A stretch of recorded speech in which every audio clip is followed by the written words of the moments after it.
how many incredible things are happening right now in our space to think about optimization truly, and not just how am I going to be a better athlete in the gym? Like, I don't even care about that anymore. It's like, how do I become better over this long span? And that's really, you know, what we call is like, how do you live momentous? Like the momentous way is like, it's a mindset. It's an approach of this continuous progress.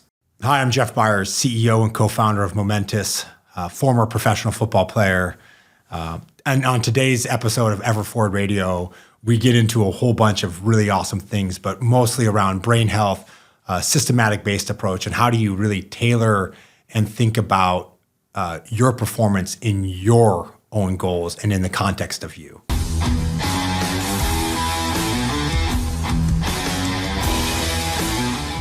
Yo, Jeff, welcome back, man. Yeah, thanks, we'll officially kick things off. Yeah. For anybody that's interested, I was just looking up our last conversation. It's been almost 2 years, like a year and a half-ish. And you and your companies have come a long way. And for anybody interested in Jeff's backstory, playing in the NFL and transition out and just kind of really going in on performance and performance supplementation, I'll link that for you in the video notes. But supplementation, that's kind of like a big thing we're here to talk about. I was just sharing with you that recently I had the most extensive lab metabolic panel genetic testing I've ever had in my life. Shout out Wild Health.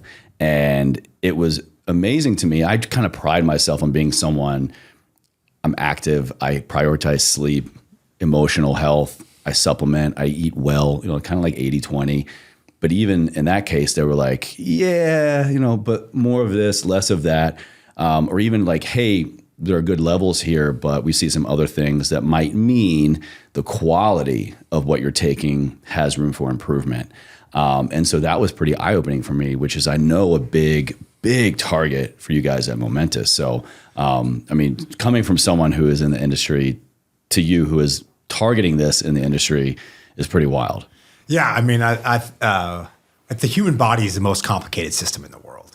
And when you think about a one-size-fits-all approach, it's really dangerous. Actually very misleading to a consumer. And so when we think about performance, it's this system, and it's this really integrated system, and it's not one thing or in a silo. And I really think when, like you just hit on it, like when you think about performance or maximizing your potential, you're not thinking about a supplement or supplements. You're thinking about sleep, cognitive, mental wellness, all these things, because that all comes into effect. And I think that's what's so beautiful about the human body and the space that we live and play in is it's not one thing. And my goal with Momentous is not to be a supplement company. It's to solve problems and create and give knowledge and protocols to people that are actionable. Because there's so much more than just taking a supplement.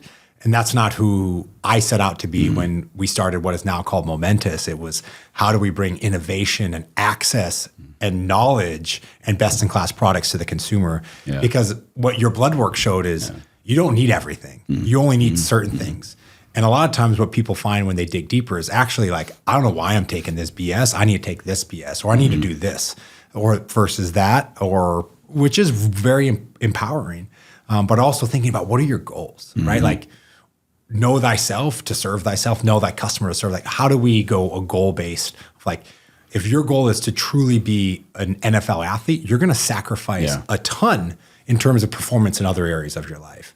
But if you want to think about longevity, like, there's other focuses. You're not going to be the best athlete, because being the best athlete requires you to sacrifice other aspects of your life that are super important. So anyways, I digress. Yeah, no, it's all valid and it's all there. And what I'm kind of hearing is, I kind of have to laugh because it takes me back to when, I was a coach and trainer myself. And even me beginning on my own wellness journey, health, fitness journey, 17 years ago now.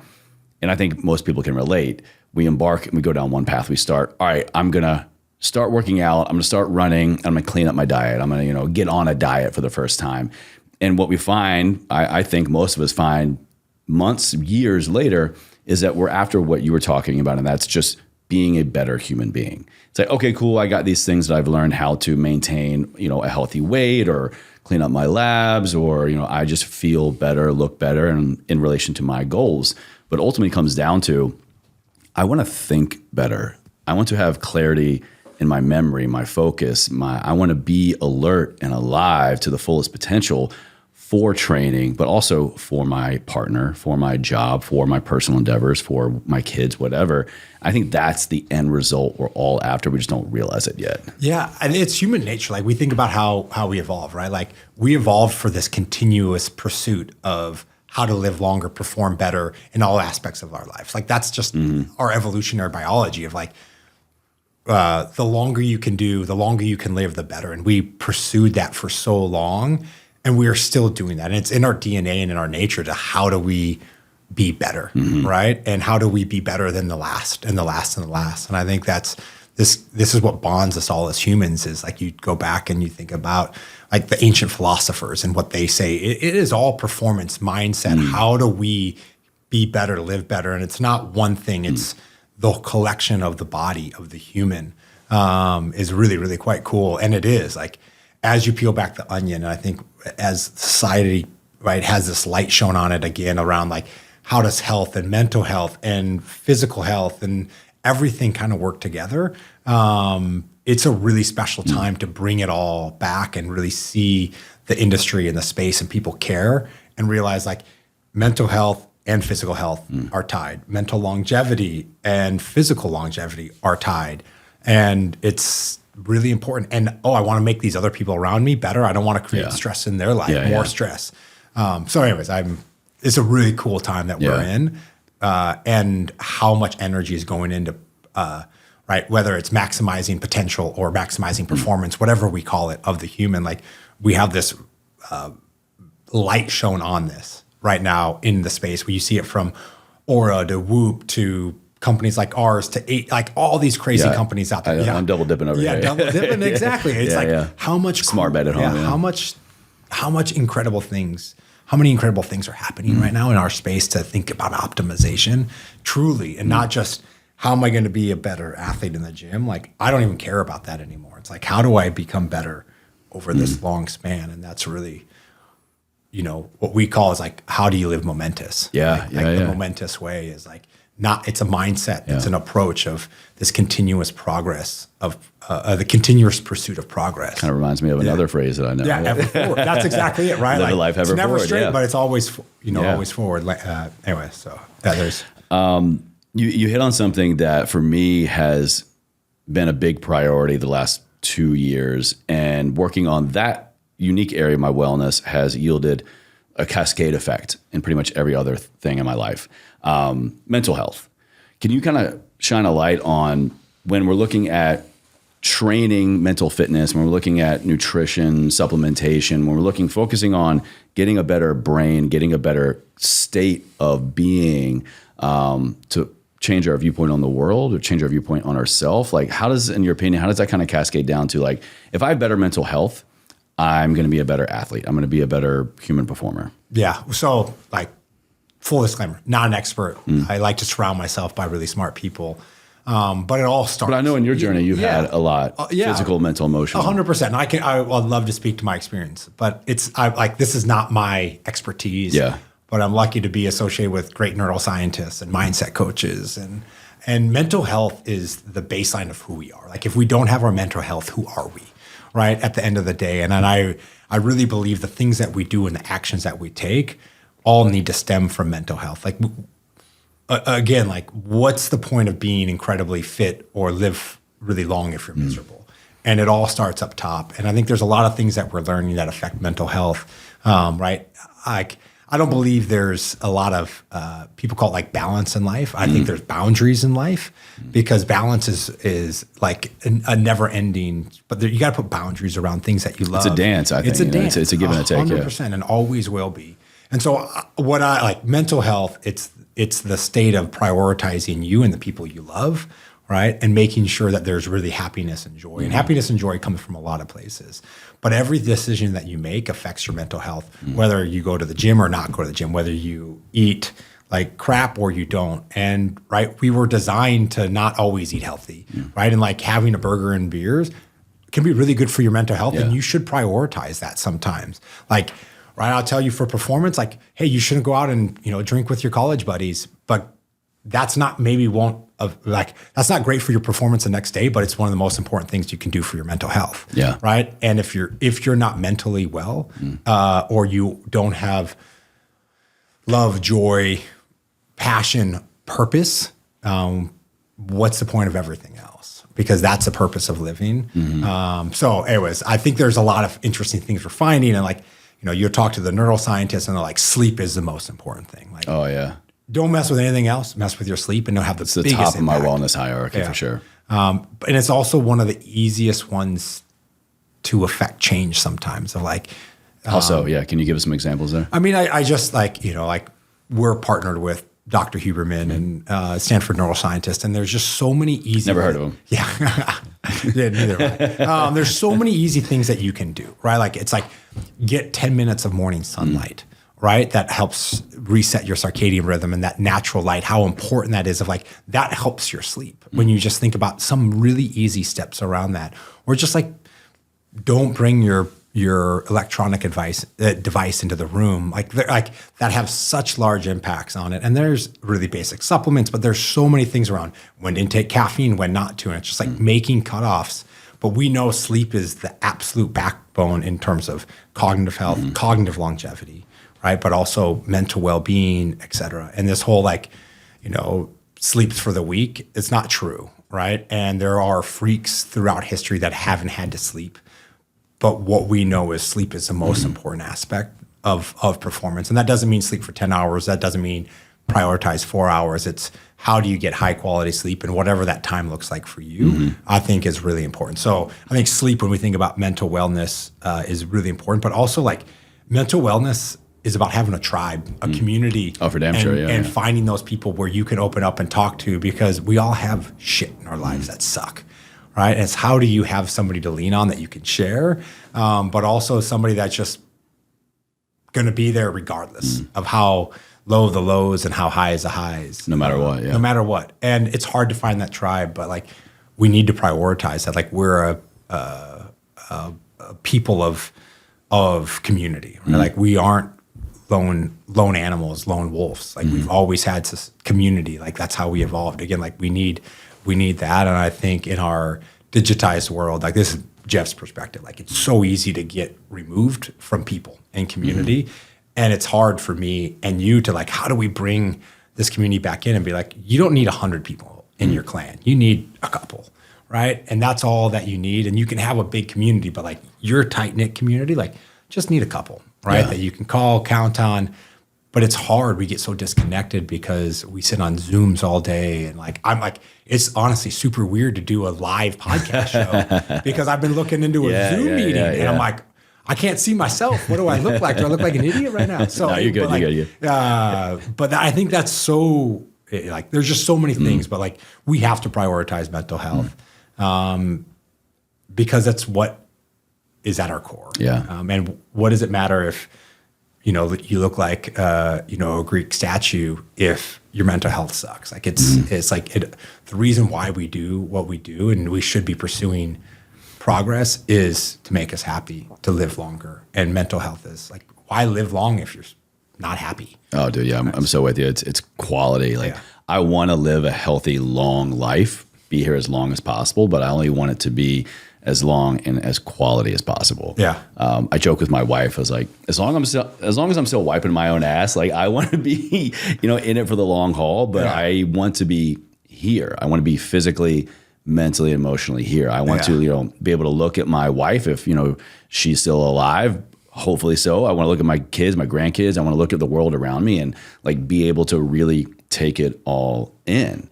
And I think there are a lot of contributing factors to get there, to have a healthy, long quality life, taking care of your body, your mind. But, you mentioned Andrew Huberman. Those of you who don't know, I'll put a show down in the show notes, but just he's an incredible podcast, incredible neurosurgeon, just a guy that has been able to shine a light on, what does he call it? Like no nonsense science or, free tools for everyday use in like the neuroscience world.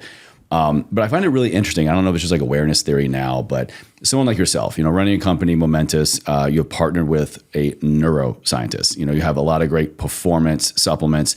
And I see a lot of other people right now gravitating towards brain health and neuroscience as kind of the experts, the leading influencers right now. I think we've gotten away from the, like, I just need to, like you said, look like a Greek god. Why did you guys go heavy with like a brain health neuroscience specialist? And why is that kind of the choice for leading people's decision-making processes for what they're putting in their body? It's a long question to answer. I think if I go back and say, what we call Momentous, the business now, when we started, it was to be at the forefront of high performance, human performance, whatever we call it at the time. And really what that meant is, how do we take the best minds in the world, surround us with them? How do we take the best access, right? Our penetration into pro and college sports, and the best products and the best innovation, and smash it all together. Like, that's what high performance is, or the forefront of human performance.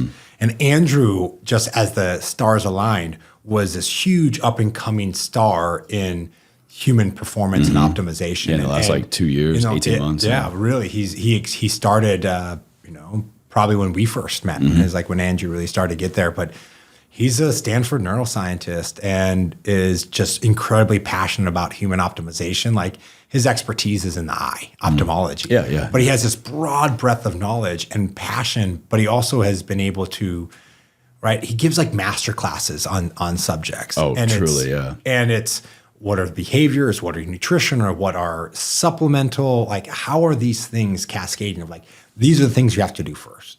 Like, ask no question, then these. And it's very formulaic. And I think his approach and how he really shares not just science back, but also like, here's my experience. And he's like almost clinical like, and anecdotal. Yeah, and which is very hard in the science community, I think, to like, how do you measure what's practical versus what's science back versus what could be beneficial, because it's like, not everything has all the science behind it. And Andrew will be the first to say, hey, this has just got mouse data. But that doesn't mean it doesn't work or does work. It just means this is compelling and might be worth it. The science hasn't caught up quite yet. Yeah. Which is really interesting. So why Andrew? It was just the right timing, right? And Andrew has this. Why Andrew in like focusing on neuroscience and brain health first, really? Yeah, I mean, that just happened to be like the brain health neuroscience. Like, Andrew talks such a broader vision. Like, he talks about cold plunge and sauna, but it all kind of ties back to neuroscience and what that means. But it all starts with your brain, right? Like, that's how we're wired, like how things interact. And I think neuroscience at its core is one of the last frontiers of, like, we understand how muscles function. We understand what protein and different amino acids do in the muscle, but like how the brain works is like, we don't know. Yeah. Right. And like, what are we, like, how do we imprint memories? And like, we're just finding some of these crazy things out about the brain. And I think it's the next frontier of understanding. And it is this, as I said when we started, like, the human body is the most complicated system, and it starts up here. Right. And we're just starting to unpeel that onion.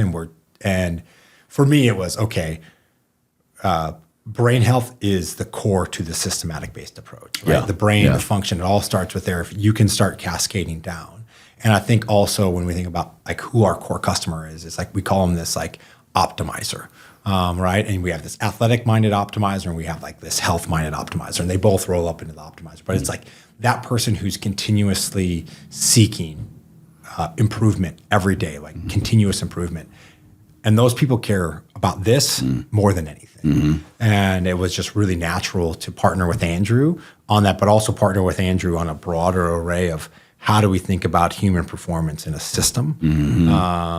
So that's huge. Yeah, Andrew was a huge component, and is really, right? It's been that, right, like the flywheel in business. Like, hey, we just been chopping wood, pushing this flywheel to be at the forefront. Like, we work with 200 plus pro and college teams, right? Athletic teams. We have 8 government research contracts that we've been awarded to. Nice. And like, we're doing, I don't know, we're on clinical trials 9 and 10.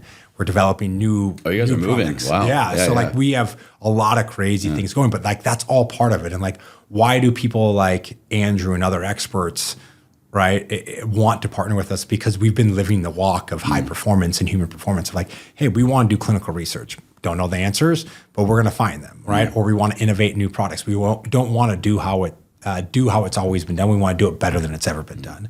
And then just like, this this flywheel of how do you get the best and the experts and do more clinical research, and it just goes faster and faster. And that's our goal, is not to be a supplement company, but to be the leaders in high performance. And I think that does not mean just being a supplement company. I think it means, how do we get people in the right products at the right time based upon their goals? How do we give them data and insights? How do we give them knowledge and access to leaders? Because what happens in elite performers, whether you're an athlete, a CEO, an actor, is you don't do things by like there's nothing random, right? Everything's orchestrated. And they all have a systematic based approach when they think about performance and their routines. And our goal is, how do we bring experts, these experts like a Huberman, and say, here is a sleep protocol, and combine it with an athletic protocol and smash it into a plan for a human being that says, here is your plan, Mr. Optimizer, Miss Optimizer, based upon experts. And this is your systematic based approach. Because what happens in pro sports, we're all genetic freaks, but it's not about being a genetic freak. Like, there's a lot of them, not a lot. There's enough of them. And Jeff knows everybody. Yeah. He used to play for Carolina, right? Yeah, I played 4 years in NFL. Yeah. And there's a lot of genetic freaks. So a lot of genetic freaks that don't make it too. But it's this systematic based approach. It's the consistency approach over long periods of time, working back to your actions. Do they meet your goals and your desires, your problems, your issues, right? Like you talked about getting all your blood work and your DNA, and how does that relate back? Right? You're now going to, okay, well, my goals are X. What does my DNA say? What does my blood work say? Therefore, I need to do these 5 things and not these 5 things. And here are my priorities. And that's what happens in an NFL locker room, is like, they're going to say, okay, well, you've had 4 ACL surgeries. We need to prioritize this. You need to gain weight. You have these issues. And it's this systematic based approach. And you care about longevity, and you're 42 years old, Tom Brady, or however old he is now. Like, this is different than somebody else. Yeah. But it's a system. If you got a Tom Brady protocol, I'll hop on that. Yeah, I know. I think he's on a good path. Yeah. He also has way too much money to spend on this. But again, like, it's how do you bring this consistency of approach and give a reason? Because if you tell somebody why they're taking omega-3s and it matches towards their goals, they're going to have a higher likelihood to take an omega-3, which will mean they have a higher probability of having a good outcome. Because right now in the supplement space, where do you get your information? Typically you get it from Googling or your friends. Both places are super dangerous. And then you get it from a random one-off podcast, right? But it's super subjective too. I mean, the friend is going to tell you, like, my experience. Well, we got to think, people, N equals 1, you are you, I am me. Or they heard it from a podcast and it's out of context. It's great. Here's this great thing for hormone health. Yeah. But is like, do you need to work on your hormones? That, right? Or is that might be item 15 on your list, and you aren't nailing 1 through 5. And I think that's the challenge that we have in supplement space, or even like when I think about optimization, high performance, is really we got to make sure we have a prioritized list towards our goals, and then what are easy to achieve and what are really hard. Because sometimes it's like, well, this could be really important. Well, this can take $100,000 to do. Or like, omega-3 is a great example of like high quality DHA and EPA, like some of the most science-backed in terms of cognitive health. But very few people understand that. But for most people that we talk to, like cognitive longevity is super important. And omega-3s have such strong research behind them. And there's some really high quality omega-3s, and there's a lot of BS. And I think that's what's so fascinating about this. But like, if you could tell a customer, here's the quality you need, this is the difference that it makes, and your goal is cognitive longevity, and continue to show why, like as an example, omega-3s affect cognitive longevity over long periods of time, you're more likely to stick with that, and you're more likely to have a positive outcome. You have a positive experience with the brand that you're choosing to associate with, rather than it's like, buy this omega-3. Oh, also buy this pre-workout. Also buy this. It's like, no, let's get you into the right things at the right time. And we don't do a great job of that as a business, but that's what we want to, right? We want to figure out, how do we bring these experts in, and how do we bring a goal-based, get to know the consumer, get to know our customer, to give them the right products at the right times, but also say, you're taking these, you don't need to take those based upon what we hear. You have $100 to spend a month, take these 3 things. Yeah, allocate elsewhere. Yeah, allocate elsewhere. And it might be as easy as like, you're not doing some basic behaviors. Why are you even supplementing? And I think that's super, super valuable. It's like, are you seeing morning sunlight? Like you want to affect your sleep. Are you seeing morning sunlight? Yes or no? No? Do that. It costs you nothing. It takes 10 minutes of your time. Yeah. Do that for 30 days, then come back and see me. Yeah. Absolutely, and I think that's really valuable. And that's what a practitioner would do or a coach. Yeah. Right? Is they wouldn't say. Or should do. Yeah. Right? Like they shouldn't say, take this. This is your only answer. It's do these things, change the lifestyle. But I think what we have to do is how do we create and form habit loops? Because performance and optimization is not a one and done. It's a lifelong journey. Absolutely. And anyways, so yeah, no, it's super cool. It is. It is super cool. And to kind of like keep going in on the brain a little bit, I didn't plan on this being a brain episode, but I'm not a brain expert, but neither am I. But we both have one, and everybody else does. And it's wild. I don't know if many people know, but why I think it's so important to highlight why brain health is so important, and how by focusing on habits and behaviors that can support brain health, such as morning sunlight and getting your circadian rhythm and, same rise time, same sleep time, and a lot of other things, is that the brain is like takes up 20 to 25%, last research I've looked at, of our total daily caloric expenditure. Meaning this thing that just sits in the top of our head just soaks up energy. And we're not even using it, air quote here, using it really, because it runs in autopilot more often than not, unless we're actually thinking, pick up a bottle, set down bottle, and then we go to sleep for 7 to 9 hours. So as little attentive use as we have with it, it's soaking up so much of our calories and our energy.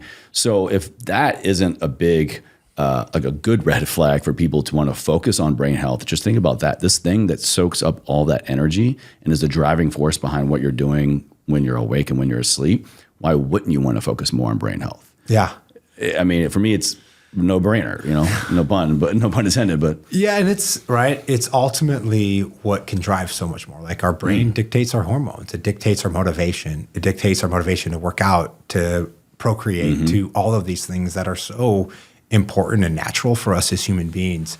Because it all starts with there, right? And it is a no-brainer, but we also are just starting to learn a lot. Like, why is sleep so important to brain health is we've learned it clears the glymphatic system, right? Like the sewage system within and it does it in such a fascinating way. It like shrinks and gets bigger and just like washes. It's incredible. But if you don't sleep, it doesn't do that. It doesn't do that. And right, and that's where they find like, right, as a former pro athlete and offensive lineman, I hit my head for a living. And like traumatic brain injury is really scary to me.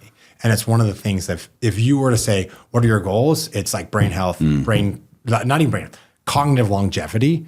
Like, have you suffered a TBI? Yeah, I mean, like I played 4 years in NFL. Like I hit my head for a living. I was going to assume. I didn't want to assume. Yeah. But again, we can go down this. Like my job wasn't my job wasn't to have massive car accidents. So like I never got knocked out, but I literally had what they call subconcussive events, and I would have 60 to 70 a day, essentially, because my job, like they teach you to play with your hat and your hands. And so like you have 3 points of contact, your hat and your hands.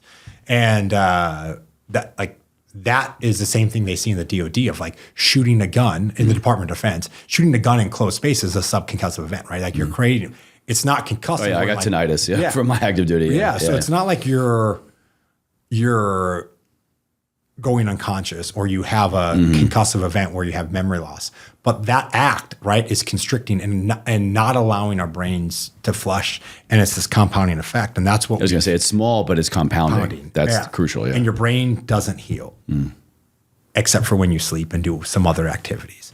And so when we think about, I'll use the Department of Defense, like, cool, you go shoot guns in closed doors, then you go sleep next to a diesel generator, or you work, right, graveyard opposite shift. So your sleep, the sleep is when our brain recovers and clears this glymphatic system, which is all the way. So when we have TBI or subconcussive events, right, like the plaque builds up all this garbage, then we need to sleep to flush it and heal. The problem is, I think about the DOD, right? Like sleep is not prioritized, or you're sleeping next to a diesel generator, so your brain's never healing. Or you're a shift worker, and like you're getting sleep, but you're getting it not when we're supposed to be sleeping. Yeah, or you're all jacked up, and then you're trying to sleep, so you're taking narcotics or other things to sleep, or you're drinking yourself. I mean, Yeah, I think you see it in pro sports of like, right? Like you'd think sleep is priority, but like you're out at night, you're drinking, you're having a good time. And that's actually very counterintuitive of what our brain needs to heal. Anyway, so it all comes back to like, how are we understanding the brain and what it really matters? And again, like I'm lucky to be around a bunch of super smart people. Yeah. Dr. Huberman is one of them, but it's a really fascinating space to me. And for me, what I care about, right? Like me personally, like I love to compete from like push my body to the limits, but cognitive longevity to me is what will be my downfall, right? Because I know I've had brain issues, right? Whether they're documented or not.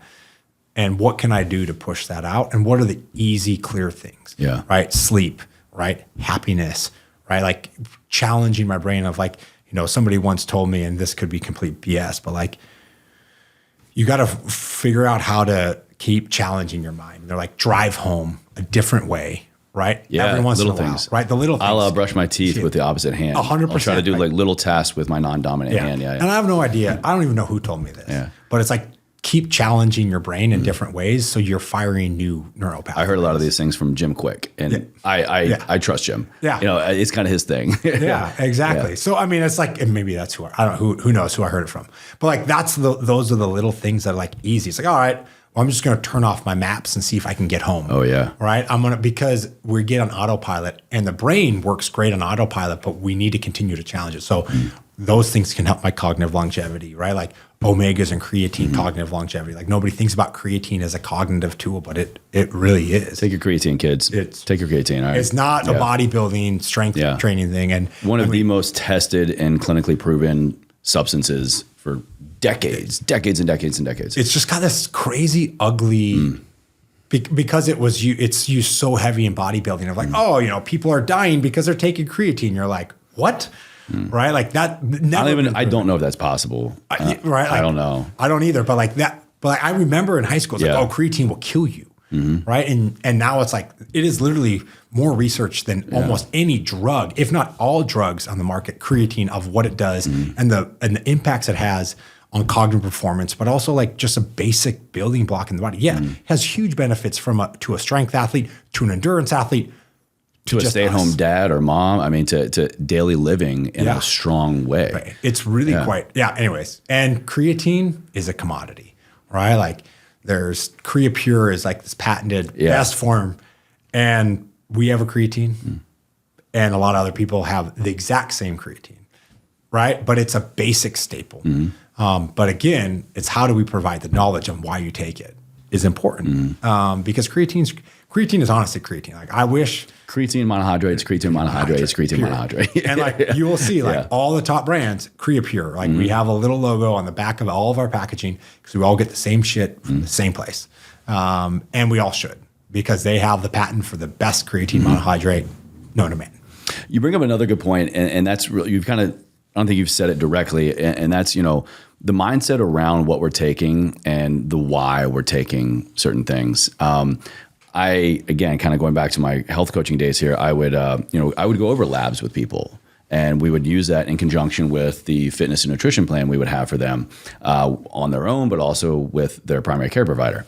And a lot of times, they would get really disheartened because, I've been working with you, Chase, for 3 months, 6 months, and we've been doing A, B, and C, and then I get my labs, and it's just like moving so slightly, or the supplement I'm taking or the food that I've been increasing or decreasing hasn't been making as much of a difference as I wanted. But I think there's a mindset that we have to have going into understanding what's going on internally. And that's, we can do a lot of things on the outside. We can do a lot of things externally to manipulate what's going on internally. But like I was saying in the beginning of this podcast, even someone like me who does that a lot and has for many, many years, when I get my labs back, granted it was pretty extensive, I'm even learning like, I'm missing the mark. And I think there's a frustration point there that I could have had, and I experienced with a lot of my clients in the past of what's the point? What's the point of all this stuff? It's not going to work. But I think we have to first choose that I'm going to take this information with a grain of salt. I'm going to take this information and get rid of all the bullshit and the noise that I'm hearing from other people of, Creatine will give you all the strength in the world. Creatine will kill you. Fish oil will make you a genius in the boardroom, or fish oil is going to like oversaturate your brain. I don't know what they're saying bad about fish oil, but it's a mindset I think we need to have towards understanding ourselves as ourselves first and foremost. And then really looking at, okay, what does my body need? What does the science say? What are my friends and everybody else saying? And how can I, with the proper protocols and people, your primary care provider or nutritionist or Huberman or whatever, really dial that stuff in. But, it has to be a choice, right? We can't just take it as a panacea or I give up. Yeah, that I think that's the challenge. Is I think a lot of people have painted in the industry previous to where we are now as like, what's the quick fix? What's the new fad? What's that? What are you taking? What are you taking? Give me some of that. Yeah. The challenge is we're all in the long game, right? Like I'm on year 37, right, of my long game, and 3 months is nothing in the grand scheme of things. Yeah. A year is actually like maybe I hope 1% of my life, which is still like probably in the rounding error, whatever it may be. And so when we think about progress and everything that we do, nothing is made overnight. And I think the consistency of approach and the mindset that it is to be like, my goal, I can't change today, but I have to think about it from play the long game. Mm-hmm. And it's okay, what are the science-backed tools? What are the things that I can step out on a limb from? But they all have to go back to what are your goals and what do you care about? Like if you want to get super ripped in 3 months, you can get super ripped. There's a way to do that. There's a good way to do that. Whether that helps you achieve your long-term goals, I don't know, right? But long-term, like what we're talking about, optimization is not today or tomorrow. It's a lifelong mission, and it's a lifelong mission to the long game. And so even to you of like, it can be disheartening when you get that, but that's what we, as a company and as a part of the industry, as peers in the industry, it's like we need to share to people, it's not today or tomorrow, or the next day or the next day. Like, it's this commitment to an approach, and things are going to change. Yeah, it's so huge. Yeah, right? Things are going to change. Guess what? Yeah. Someday, like I guarantee you, we have a product in our portfolio today that in 2 years we won't have in it because things will change. Right? Or maybe not to the same degree, the same level of the ingredient. Like things change, and we learn new things and knowledge, but that's progress, right? Like science continues to catch up, and maybe that's not because this isn't as popular anymore. That's the sign of. That's what I'm looking for. But you don't know, right? And it's okay to change things, and it's okay to do one thing and realize it's no longer a priority, or there's more important priorities, to change it. Yeah. But you have to go back to like, okay, what is my goal, and have that self-reflection to say, what are we trying to accomplish, and then build your plan for you. And so, right, we talked a little bit about like the elite performer approach. It's a tailored approach. Like I think personalized is overused, but like because you don't need one more microgram of vitamin D than I do. That's a rounding error. But we both need vitamin D, right? Maybe we won't, right? But does it go back to our goals? Like what are our goals, and how does vitamin D play in? Does it go back to our biomarkers, right? Maybe I need it and you don't. Maybe you do need it. Do we even know our levels? Start there. Right? Start there. Right? But it's a tailored approach, right? And this tailored approach is know your goals. Yeah. Right? And then start building a plan around that. And what's practical is very, very frequently not the same thing that is what is science, right? Because practicality versus science are two totally different things. And I always like when we talk, like we have what the science community does, we have what practitioners do, and we have what business does. And there are these three things floating out and not talking to each other. And what we're like, how do you bring that together of like, bring what is practical and combine science with products is hard. But again, like what science says is very different from what a practitioner is saying. Usually, because what is actually real and what it matters, like, cool, you want to take 5,000 milligrams of omegas, it probably does X, but that's never practical, right? Like, nobody's going to take 20 pills of fish oil a day. So what is practical? And I just made up that number. I have no idea if anybody would. That's a lot. That's a lot. But like, again, maybe science says that, or science like, oh, you should take 24 grams of protein or 24.8 grams of protein. Well, they only come in 24 or 26 gram. It's like, are you going to like get a teaspoon out and like measure? No, because that's not practical and you're not going to stay consistent with it. So again, it's how do you marry practicality with science, with what actually exists? And to your point, right? It's this continuous pursuit of progress that is so important for us in the long game of human performance and optimization. Because if we're trying to perform tomorrow, we should have been talking about that 2 years ago. Yeah, true. Right? Nobody just wakes up and like, I'm a performer. I'm optimized. It is a lifelong journey, and we're never going to be there. Like, we're never going to be 100%. We don't know what 100% is for humans. I don't think we will. And the cost to do it. Oh my God. I want to have the longest health span and lifespan. That probably means you don't have a life, right? Because you don't get to make choices. Because again, live in a cocoon somewhere in a lab. Yeah. Probably out going drinking with your college buddies. That is really good for your soul. Probably might take a day off your life.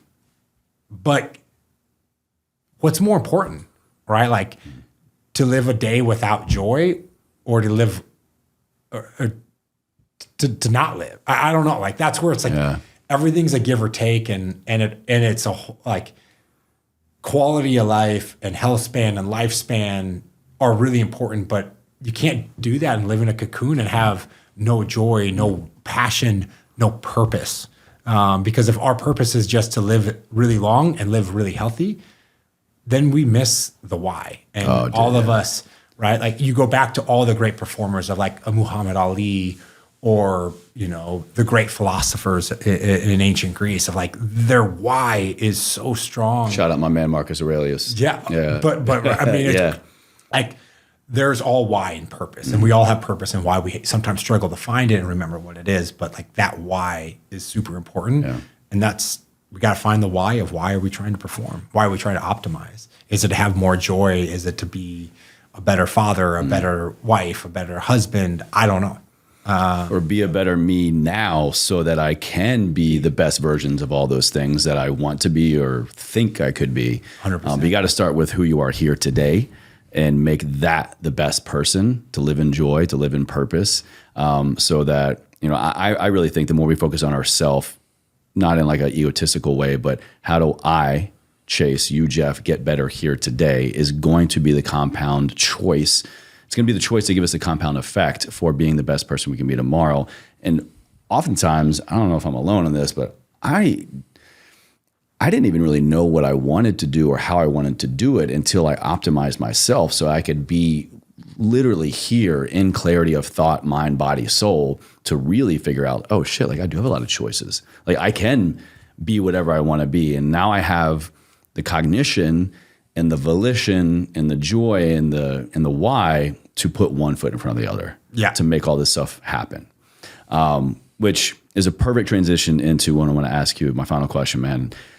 We've done this one before, but you've been through so much, you've grown so much. I want to ask it and see your interpretation now. You know, what we're really kind of talking about there is, you know, the theme of the show, and that's living a life ever forward. When you hear those two words, what does that mean to you? How are you living a life ever forward here today? I knew this was coming. There's never a right or wrong answer. So I think what's really like living a life ever forward. Maybe I said this.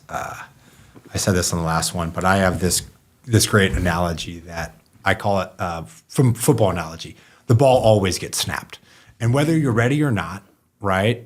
As an athlete or as a football player, the ball is going to get snapped, and you have to choose: are you going to be in the game or not? You have to choose if you're going to react or not. And for me, like living a life ever forward is the ball always gets snapped. You got to make a decision and go. You can't be afraid to fail, because if you do, you're going to fail.